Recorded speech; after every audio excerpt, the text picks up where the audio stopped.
Setelah cukup lama tidak muncul di publik, KSP Muldoko menyampaikan keheranannya mengapa tidak lulusnya beberapa pegawai KPK dalam tes wawasan kebangsaan menjadi polemik yang tajam di tengah masyarakat.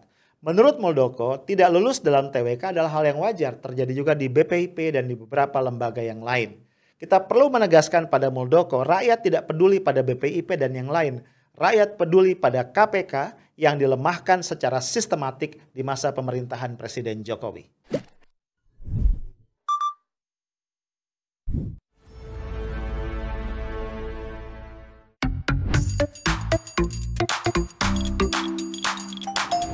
Ini sebenarnya sudah berlaku di semua lembaga dan termasuk juga di kalangan BUMN.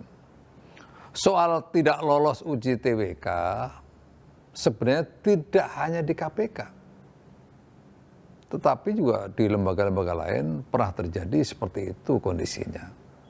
Bahkan di BPIP juga ada, ya, begitu tes TWK mereka ternyata tidak lolos. Kenapa itu tidak ribut? Kenapa yang di KPK begitu ributkan? Gitu. Selanjutnya, begitu pula dengan mekanisme tes wawasan kebangsaan yang jadi perdebatan, harus dipastikan disusun dengan lebih baik. KSP dalam hal ini merekomendasikan untuk juga melibatkan NU dan Muhammadiyah yang telah teruji mampu merajut simbol kebangsaan dan kebinekaan Indonesia. Halo guys, ketemu lagi kita di Highlight edisi Kamis 27 Mei 2021. Gua memang pernah bikin ya satu podcast belum lama ini yang gua kasih judul RIP KPK. Ya, RIP itu lo tahu normalnya adalah rest in peace ya, beristirahat dengan tenang. Tapi untuk konteks KPK, RIP-nya gue plesetin jadi rest in pieces. Mati dengan berkeping-keping.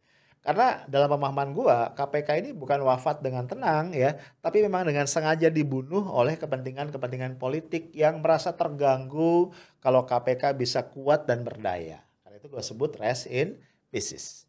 Tapi walaupun gua sudah menganggap KPK wafat, ternyata masih banyak nih hal di sekitar kekisruhan yang melanda KPK yang masih menarik dan penting kayaknya untuk kita angkat dan kita bicarakan. Ya. Salah satunya lo lihat tadi video di awal ya dari podcast ini. Di situ ada statement dari jagoan kita Pak Muldoko, Kepala Staf Kepresidenan yang udah berapa lama nggak muncul ke publik. Ya, dalam pernyataannya Pak Muldoko menyampaikan rasa heran. Dia bilang kenapa sih tes wawasan kebangsaan di KPK, di mana ada beberapa pegawai KPK dinyatakan nggak lulus, itu jadi polemik yang rame banget di masyarakat. Kata Muldoko, nggak lulus dalam TWK itu hal yang normal terjadi di beberapa lembaga lain, bukan cuma KPK. Dia menyebut di BPIP begitu, bahkan juga di beberapa BUMN. Aduh, gua kalau ngedengar Pak Muldoko ngomong itu suka deg-degan ya, karena nggak tahu ya, sering banget kalau Muldoko ngomong jadinya kemudian jadi ricu, jadi kisruh, jadi ruwet, jadi polemik. Jadi kayaknya lebih enak kemarin-kemarin ya. Ketika Muldoko puasa bicara, kayaknya damai gitu ya, nggak ada keributan gitu. Jadi jangan-jangan kita perlu bikin spanduk nih ya, Indonesia damai tanpa Muldoko. Canda. Bro, gue pengen bilang sama Muldoko, rakyat nih nggak peduli sama BPIP dan nggak peduli sama yang lain. Yang kita pedulikan adalah nasib KPK. Karena bagaimanapun kita menyadari bareng-bareng ya, kejahatan korupsi yang merupakan extraordinary crime itu udah gila banget ya. Guritanya itu udah dahsyat ya, membelit kemana-mana. Susah bagi kita menyebut satu saja lembaga di Indonesia yang benar-benar bebas dari korupsi. Karena itu ketika Orde Baru berhasil diakhiri, kita masuk ke era reformasi, salah satu hadiah terbesar reformasi buat rakyat Indonesia adalah lahirnya lembaga yang namanya Komisi Pemberantasan Korupsi, KPK. Nah, sehingga ketika KPK itu dilemahkan, ada upaya-upaya ke arah mengamputasi atau setidaknya membonsai peran KPK, wajar sekali ya kalau publik kemudian bereaksi dengan sangat keras. Masa Pak Muldoko nggak ngerti yang begini-begini ya? Nah guys, yang dianggap oleh publik sebagai upaya pelemahan KPK itu yang sangat serius dimulai dari revisi Undang-Undang KPK tahun 2019. ya. Ketika itu beberapa pihak menengarai setidaknya ada 26 poin ya potensi pelemahan KPK yang ada dalam revisi Undang-Undang KPK. Nah ini beritanya. Gue nggak sebutin lagi isinya ya, 26 itu banyak banget. Tapi beberapa hal yang sangat signifikan di situ terutama adalah perubahan status KPK yang menyebabkan KPK tidak lagi independen. Kenapa? Karena KPK dimasukkan ke dalam rumpun kekuasaan eksekutif. Ya jelas aja lu bayangin ya. By definition, yang namanya korupsi itu adalah satu kejahatan yang melibatkan penguasa. Kan gitu ya. Nah sekarang kalau lembaga yang memberantas korupsi, kejahatan yang melibatkan penguasa itu berada di bawah kekuasaan, ya gimana ceritanya? Bisa independen, bisa efektif. Nah salah satu implikasi dari ini ya, bahwa KPK itu berada di rumpun kekuasaan eksekutif, maka pegawai KPK harus mengalami alih status menjadi aparatur sipil negara.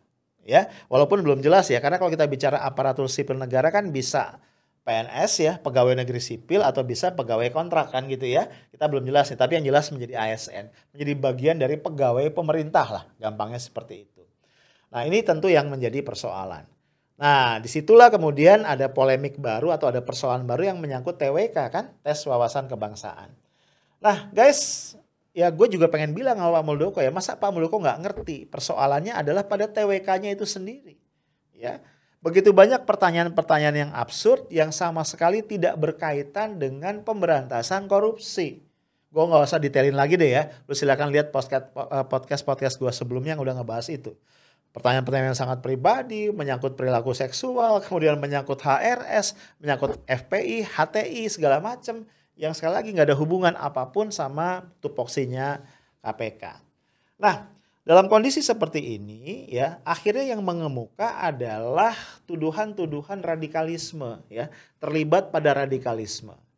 Nah, kita tahu ya kalau sudah bicara radikalisme, ini definisinya tidak pernah jelas, Bro.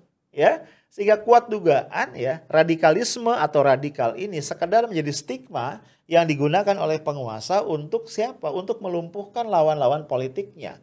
Dalam konteks KPK, kuat dugaan bahwa tuduhan radikal dan radikalisme itu dikenakan kepada orang-orang yang dianggap bisa merugikan ya pihak-pihak yang berkepentingan dengan korupsi. Ya, bisa kita bayangkan ya, orang-orang yang merupakan koruptor besar gitu kan, itu kan ngeri-ngeri sedap kan. Kalau ada orang-orang kayak Novel Baswedan nih yang memang radikal dalam konteks pemberantasan korupsi. Nah gimana caranya agar orang-orang seperti ini bisa dilumpuhkan? Nah, stigma radikalisme itu nampaknya menjadi sangat ampuh. Kemudian juga publik jadi ingat ya keterkaitannya dengan satu isu basi, isu lama yang belakangan sempat dibangkitkan kembali. Itu tentang adanya kelompok Taliban di KPK. Ya istilah Taliban ini kan sebenarnya diambil dari perang Afghanistan ya. Jadi ada kelompok perlawanan, kelompok Taliban.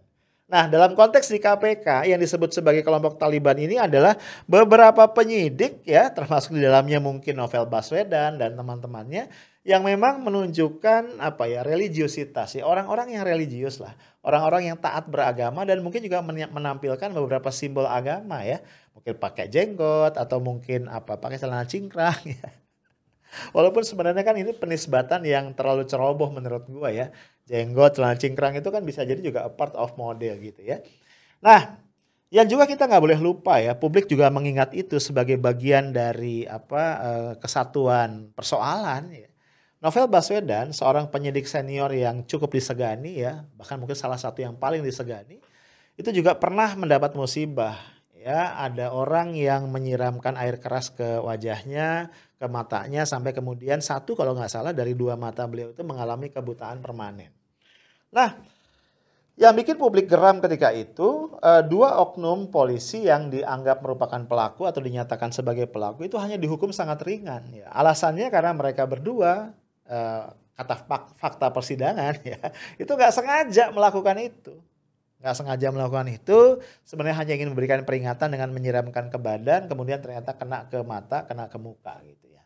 Gue inget ya, waktu itu sampai anggota DPR saja, gue lupa namanya, itu bereaksi sangat keras ya. Karena memang tidak masuk akal bro, ya nggak masuk akal orang bawa air keras menyiram terus nggak sengaja gitu. Mungkin lu masih ingat juga ya, bukan cuma anggota dewan yang berkomentar ya. Salah satu komika yang cukup populer ya, yang memang suka mengkritik ya, menyampaikan kritik sosial, Bintang Emon juga sempat berkomentar. Ini kita tonton lagi ya komentarnya. Ini video dia lucu banget. Katanya nggak sengaja, tapi kok bisa sih kena muka? Pan kita tinggal di bumi, gravitasi pasti ke bawah. Nyirem badan nggak mungkin meleset ke muka. Kecuali Pak Novel Baswedan emang jalannya handstand. Bisa lu protes, Pak Kim. Saya niatnya nyirem badan, cuma gara-gara dia jalannya bertingkah jadi kena muka. Bisa, masuk akal. Sekarang tinggal kita cek. Yang kagak normal cara jalannya Pak Novel Baswedan atau hukuman buat kasusnya. Katanya cuma buat ngasih pelajaran, bos. Lu kalau mau ngasih pelajaran Pak Novel Baswedan jalan, lu pepet, lu bisikin. Tahu nggak? Kita punya grup yang nggak ada lunya loh. Pergi. Nah pasti insecure tuh, salah gue apa ya? Introspeksi Pak Novel. Pelajaran jatuhnya. Nah air keras mah dari namanya juga keras, kekerasan. Nggak mungkin keairan. Katanya kagak sengaja tapi niat bangun subuh. Ya asal lu tahu subuh tuh waktu sholat yang godaan setannya paling kuat. Banyak yang kagak bangun subuh tuh, sering tuh. Gua, teman-teman gua banyak yang kelewat. Tapi ini ada yang bangun subuh, bukan buat sholat subuh. Buat nyiram air keras ke orang yang baru pulang sholat subuh. Jahat nggak? Jahat. Siapa yang diuntungin? Setan. Jadi ada pembenaran. Tuh kan bener kata gue, mending tidur aja. Sekalinya melek nyelakain orang kan lu. Ngerasa bener setan gara-gara lu. Respect setan nama lu tuh. Mantep lah. Lo kok ada tukang bakso? Nah bro, mungkin juga lu ingat ya, gara-gara komentar dia yang viral itu, Bintang Emon juga sempat berurusan dengan hukum ya. Dilaporkan ke polisi sama salah satu kader PSI ya, PSI. Karena dianggap ya mencampuri urusan polisi lah. Karena dianggap bahwa sebenarnya proses kasusnya Novel Baswedan itu sudah sesuai dengan prosedur hukum. Nah balik ya tadi ke 75 pegawai KPK yang gak lulus itu. Kalau misalnya ketidaklulusan mereka dikait-kaitkan dengan dugaan radikal dan radikalisme, ini menurut gue jadi menarik ya. Kenapa? Karena gue jadi ingat selepas Pilpres tahun 2019 itu sempat ada satu dokumen yang bocor dari Reuters. Di dokumen itu dikatakan bahwa memang rejim Presiden Jokowi ini punya satu program ya, satu mission untuk mengeksklud lah orang-orang yang disebut sebagai kaum Islamis ya. Jadi bagaimana kaum Islamis yang dianggap radikal ini bisa disingkirkan dari lembaga-lembaga negara dan juga BUMN-BUMN yang strategis. Nah kalau kita membaca dokumen ini, akhirnya wajar kan kalau publik bertanya-tanya ya, atau membuat dugaan besar kemungkinan pembersihan 75 pegawai KPK ini adalah terkait juga dengan dokumen Reuters tadi, dengan bocoran dari Reuters itu. Walaupun juga menarik juga kalau kita simak ya, kita lihat lebih dalam. Ternyata 75 orang yang tidak lulus TWK ini ya ada di antara mereka yang bukan muslim. Gitu. Jadi artinya kalau gua ngelihat bisa jadi tidak single reason ya. Ada sebagian dari mereka yang memang dipecat ya atau disingkirkan karena alasan-alasan tadi, dianggap radikal dan sebagainya. Tapi mungkin juga ya, sangat mungkin ini beririsan dengan persoalan lain ya. Tadi itu ya, bahwa mereka masih terlibat atau menangani kasus-kasus besar yang kalau berlanjut itu bisa berbahaya. Nah, gue ini ajak lu melihat dulu nih, ada satu video ya yang menarik banget. Ini kesaksian dari beberapa pegawai KPK yang masuk dalam 75 orang yang lulus TWK dan ternyata mereka itu non-muslim ya. Saya Cina. Ya kelihatan lah dari muka saya ya. Nah, agama keluarga saya Buddhis. Ya seminoritas itulah saya. Bekerja di KPK sejak Oktober 2005.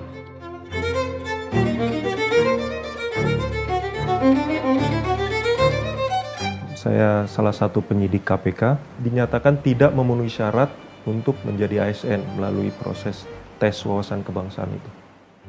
Apa pendapat Anda tentang OPM, DITI, tentang HTI, tentang FPI, lalu apa pendapat Anda tentang LGBT? Nggak ada korelasinya sama sekali dengan pemberantasan korupsi. Kalau assessment nggak lulus itu dibilang itu tidak berpancasila, tidak berundang-undang dasar, tidak ber-NKRI, itu bahaya betul itu.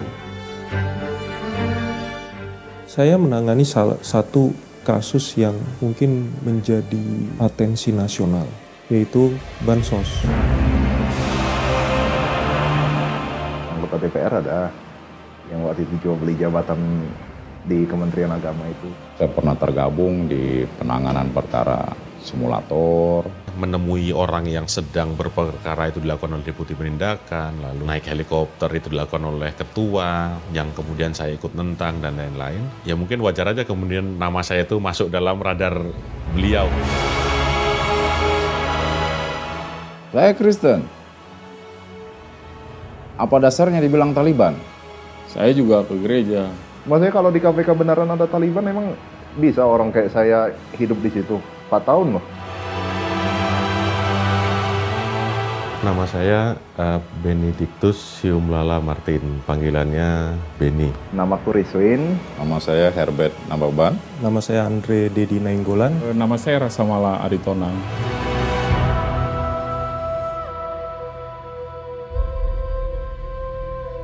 Oh, saya bukan Taliban, saya Saliban. Bro, selain video tadi, gue juga sempat menyaksikan satu video di Narasi TV ya. Ada satu pegawai KPK yang diwawancarai di sana ya, walaupun wajahnya disamarkan. Dia mengatakan bahwa dia ini memegang informasi penting mengenai sosok yang selama ini hilang dan belum ketemu. Ya, yang kuat dugaan yang dia maksud adalah Harun Masiku karena dia tidak menyebut nama. Nah, dia mengatakan kalau sampai dia terdepak dari KPK, dia khawatir bahwa si tokoh ini akhirnya benar-benar hilang dan tidak akan pernah ditemukan. Jadi Harun Masiku akan gaib selama-lamanya. Ya. Proses tidak sebodoh itu juga untuk terus kebangsaan. Otomatis saya nanya dong ke teman-teman, apakah karena perkara yang saya tanganin? Kata teman-teman sih banyak kan iya. Saya memegang perkara yang cukup dikenal banyak publik, orang publik tahu masa perkara ini, dan Mbak tahulah orang yang sedang dicari saat ini dan sampai sekarang belum ketemu. Ya Mbak tafsirkan sendiri sajalah. Bro, akhirnya dengan berbagai kekisruhan yang terjadi, gue harus sampai pada satu kesimpulan yang semakin firm ya, bahwa isu radikalisme ini digunakan ya sekali lagi untuk menjaga kepentingan dari penguasa. Dalam konteks begini ya, isu radikal dan radikalisme selalu digunakan untuk menembak pihak-pihak yang dianggap menghalangi langkah-langkah penguasa. Ya lo lihat aja patternnya. Kalau ada satu tokoh kritis yang agak susah untuk ditaklukkan, maka yang ditempelkan kepada tokoh itu adalah stigma radikal dan radikalisme. Ya nggak sih? Kalau ada ormas, nah ya, yang berseberangan dengan pemerintah, ya dikasih isu radikal dan radikalisme. Demikian pula ketika ada sejumlah penyidik, pegawai KPK yang sana dianggap merepotkan, ya, maka cara untuk menyingkirkan yang tadi ditempelkan isu radikal dan radikalisme. Nah, kalau kita melihat, nampaknya memang di masa kepemimpinan Pak Jokowi ini tidak bisa kita nafikan upaya-upaya pelemahan KPK ini tidak didesain sejak awal, dilaksanakan secara terstruktur, ya sistematik dan masif, dan sampai saat ini mencapai titik kulminasinya dengan upaya untuk memecat 51 pegawai KPK dari 75 pegawai KPK yang sebelumnya dinyatakan tidak lulus dalam tes wawasan kebangsaan. Bro, artinya kita memang harus mengucapkan tadi sekali lagi selamat tinggal KPK. Ya, kita lupakan mimpi besar kita, mimpi besar Indonesia untuk memiliki sebuah lembaga pemberantasan dan pencegahan korupsi yang mumpuni, dan kita mungkin harus kembali mulai dari awal, dari nol. Itu aja dari gua, stay tough, smart, and professional. Assalamualaikum warahmatullahi wabarakatuh.